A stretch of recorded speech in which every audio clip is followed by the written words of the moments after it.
Pemirsa, bagi Anda yang baru bergabung, kami akan hadirkan informasi yang pilihan redaksi News Pagi. Di antaranya ini diduga pengemudinya mabuk minibus dini hari tadi nabrak satu motor di Jalan Jenderal Gatot Subroto, Tebet, Jakarta Selatan. Ya, dua orang yang menjadi korban langsung dilarikan ke rumah sakit untuk mendapatkan penanganan medis.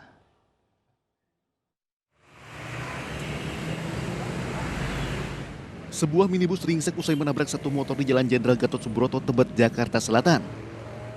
Kecelakaan terjadi saat mobil minibus yang melaju dengan kecepatan tinggi hilang kendali saat melihat sebuah kendaraan di depannya berhenti tiba-tiba.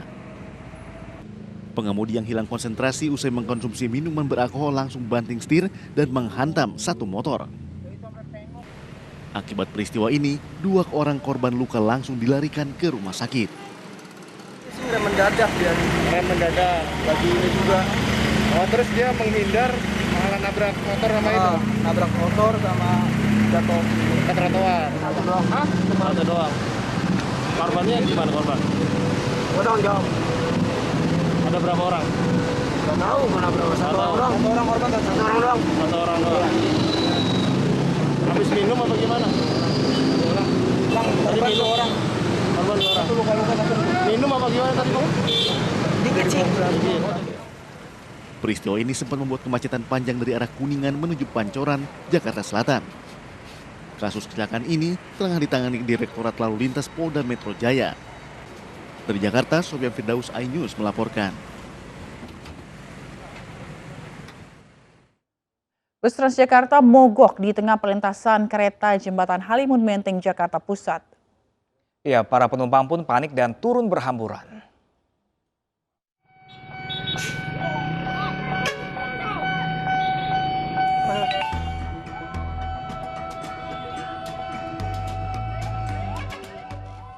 Inilah detik-detik sebuah bus Transjakarta mogok dan terjebak di tengah perlintasan kereta Jembatan Halimun, Menteng, Jakarta Pusat.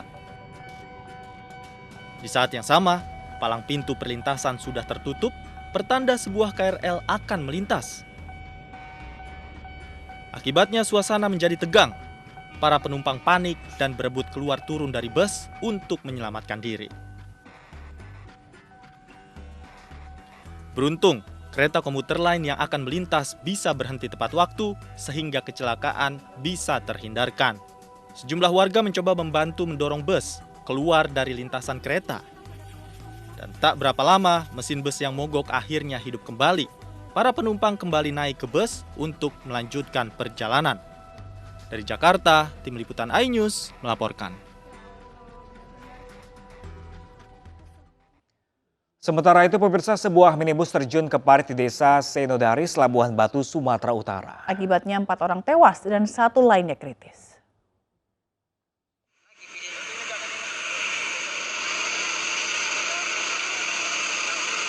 Inilah video amatir warga yang merekam korban kecelakaan tunggal minibus yang terjun ke parit Bekoan di desa Senodaris, Kecamatan Panai Tengah, Kabupaten Labuhan Batu, Sumatera Utara.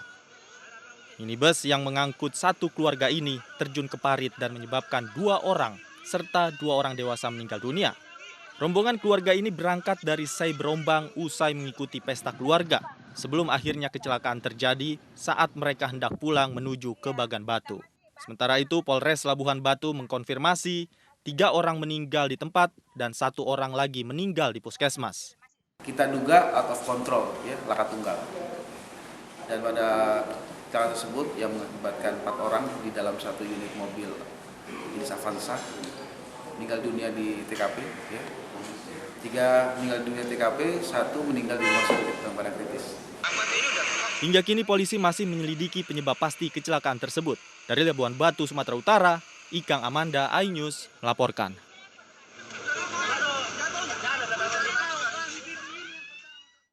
Pemirsa, polisi menghentikan sementara layanan kapal feri Ihan Batak dari Pelabuhan Ajibata menuju Pelabuhan Ambarita sampai hasil penyelidikan selesai. Polisi juga menggelar olah tempat kejadian perkara untuk mencari penyebab jatuhnya mobil ke Danau Toba.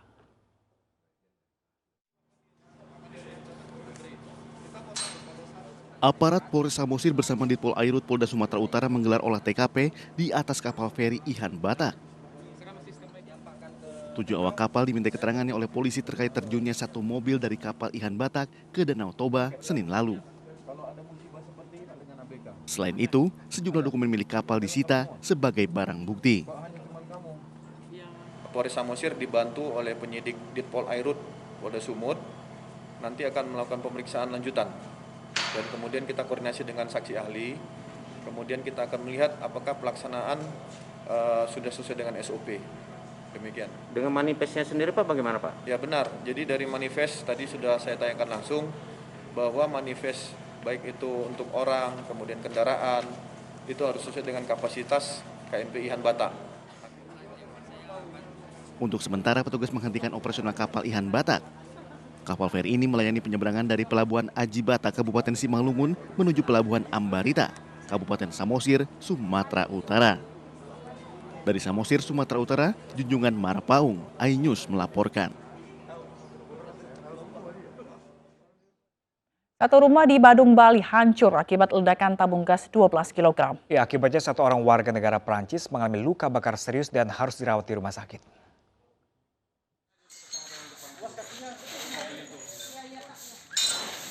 Rumah kontrakan yang ditempati warga negara Prancis Hugo Gaetan di Badung, Bali hancur usai tabung gas 12 kg miliknya meledak.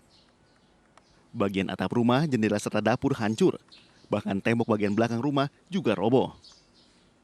Mobil korban yang terparkir di garasi juga rusak dan bergeser dari tempat awalnya terparkir. Kejadian bermula saat korban hendak memasak air panas untuk minum teh.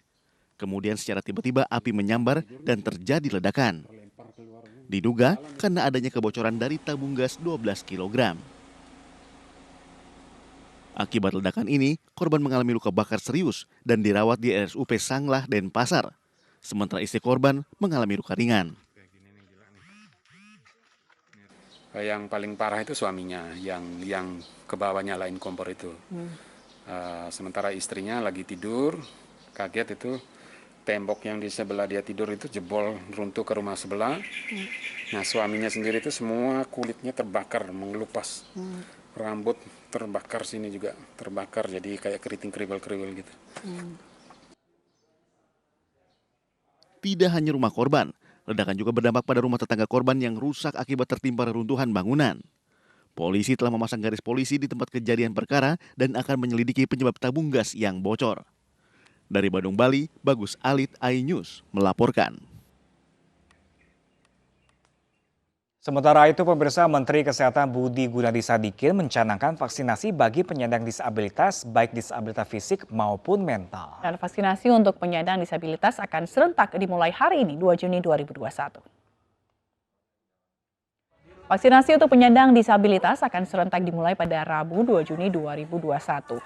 Para penyandang disabilitas baik fisik maupun mental bisa mendapatkan vaksinasi di seluruh fasilitas kesehatan atau sentra vaksinasi manapun dan tidak terbatas pada alamat domisili KTP. Kementerian Kesehatan meminta semua pihak mendukung vaksinasi untuk disabilitas dengan membantu mendaftarkan dan membantu transportasinya.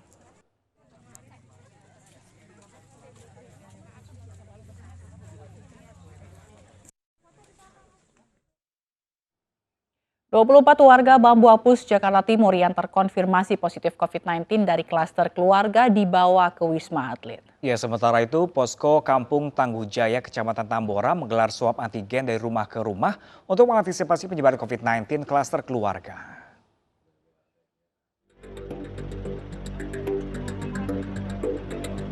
...24 orang dari 27 kasus positif COVID-19 di RT 08, RW 03 Kelurahan Bambu Apus, Kecamatan Cipayung, Jakarta Timur, dibawa ke Wisma Atlet.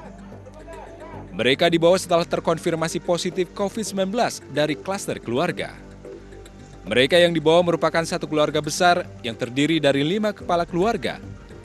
Kasus positif COVID-19 berasal dari salah satu keluarga yang sakit dan berinteraksi dengan keluarga besar lainnya.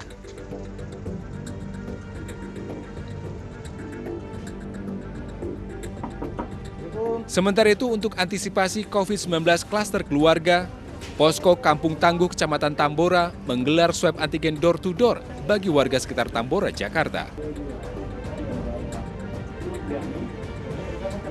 Selain swab antigen gratis, Polda Metro Jaya dan Kecamatan Tambora memberikan sembako kepada warga.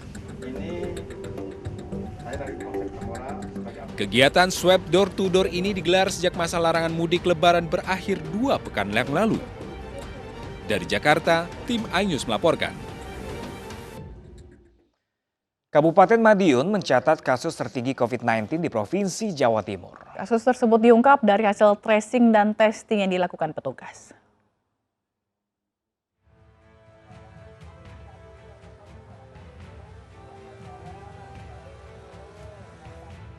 Setelah sempat menjadi daerah dengan tingkat penularan COVID-19 terendah, kini Madiun mencatat angka kasus harian COVID-19 tertinggi di Jawa Timur. Kenaikan angka COVID-19 dipicu dari pelonggaran di beberapa sektor ekonomi yang berdampak pada tingginya mobilitas masyarakat.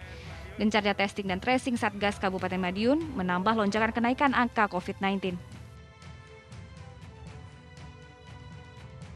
Dengan COVID tinggi ini merupakan warning bagi masyarakat dan seluruh elemen, termasuk ASN di dalamnya.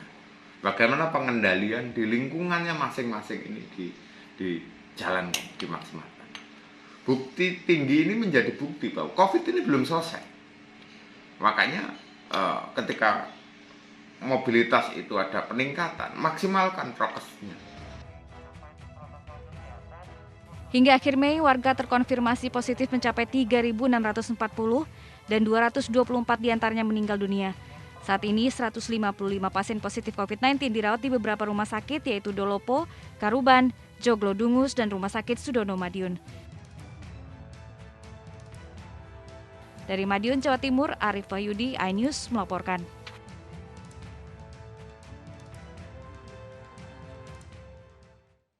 KPK resmi melantik 1.271 pegawai KPK menjadi aparatur sipil negara. Pegawai KPK diingatkan agar membela kepentingan rakyat di atas kepentingan pribadi dan kelompok dalam memberantas korupsi.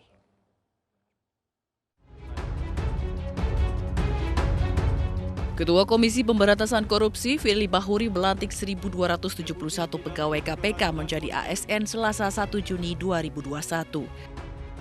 Sebagai perwakilan, Firly melantik Sekjen KPK Cahya Hardianto Harefa dan Deputi Bidang Pencegahan dan Monitoring Pahala Nainggolan. Keduanya pun disumpah menjadi pegawai negeri sipil. Setelah membaca sumpah, keduanya menandatangani Sumpah Jabatan PNS dan Fakta Integritas. Sementara itu, dalam kesempatan ini, Ketua KPK Firly Bahuri juga kembali menepis dugaan sengaja menyingkirkan 75 pegawai KPK yang tidak lulus tes wawasan kebangsaan. Saya agak heran kalau ada kalimat bahwa ada upaya menyingkirkan.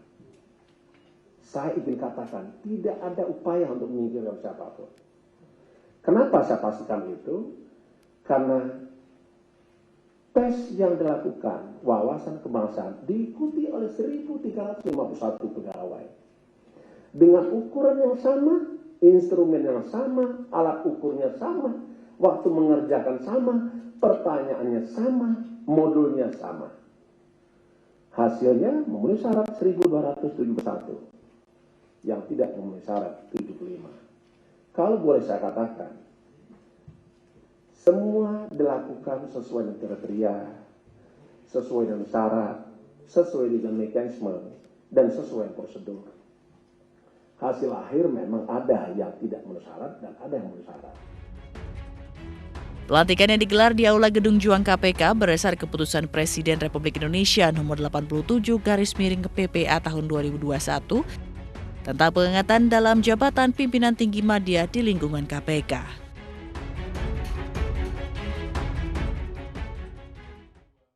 Sementara itu, sejumlah unjuk rasa digelar saat pelantikan pegawai anti rasuah KPK menjadi ASN. Ya, unjuk rasa terbagi atas dua kubu, pro dan kontra penonaktifan 51 pegawai. Masa pro pimpinan KPK mengatasnamakan Perhimpunan Pemuda dan Mahasiswa Jakarta mendukung pelantikan 1.271 pegawai KPK menjadi aparatur sipil negara. Masa PPMJ meminta agar Komisi Lembaga Anti Rasuah fokus pada tugas pemberantasan korupsi. KPK diharapkan tidak terganggu polemik penonaktifan 51 pegawainya.